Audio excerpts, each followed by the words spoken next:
Guaranteed pay raises for junior bankers may be a thing of the past. Some of Wall Street's biggest firms are considering freezing compensation levels for the bottom rungs. Our own Jeff McCracken broke the story and joins me now from our newsroom in New York. So, Jeff, which group exactly are we talking about here? Good morning, Margaret. Yeah, we're talking about the people that are typically, their job title would be associate or analyst or VP. They are the people that are anywhere from 1 to about 7 or 8 years out of an MBA school. And to be frank, they make up the bulk of an investment bank's staff or overhead. Roughly 70, 75%, even 80% of an investment bank is made up of this group.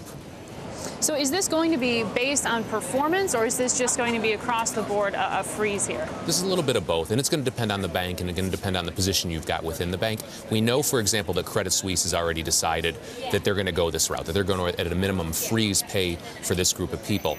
Others like Goldman Sachs, JP Morgan, Deutsche, I think they're taking a bit of a wait and see. It's kind of interesting. If Goldman, for example, were to take this step, I think you'd see JPM follow. And if Goldman and JPM were to take this step, then you'd see all of the banks, Citi, Barclays, etc., would do the same thing. I mean, there are going to be people who are going to make the argument saying, well, you're going to drive away those who are in business school or the best and the brightest, because if anything right now, it's not popular to be a banker. At least it's been profitable. If you make it less profitable, how are they going to recruit? Right. No, I think you're exactly right. And that's why even through the downturn through 08 and 09, that's why they didn't take this step back then. But I think now what's going on is Wall Street banks are wondering, is this more than just a downturn, a couple-year downturn? Is this something structural, something secular, if you will? And we're going to have to start to shrink the compensation pools. And if we're going to do that, we can't just hit the guys at the top. We got to start at the bottom, because the people at the bottom, even through the downturn, got almost a double kick. Their position, if they were, say, a year 2 VP, would jump, and then they also would jump to year 3. So if they were making a couple $100,000, they would see a 10–20% raise onto the next level.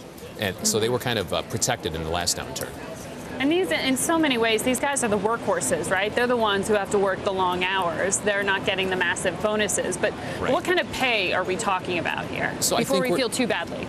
Right, exactly. I mean, if you're someone pulling down $40,000 or $50,000, you're not going to shed any tears for these individuals. We're roughly talking, I would say, a range of $200,000 for one of your first or second year associates, up to about $600,000, maybe $700,000 for a third-year vice president who's on the cusp of becoming a director.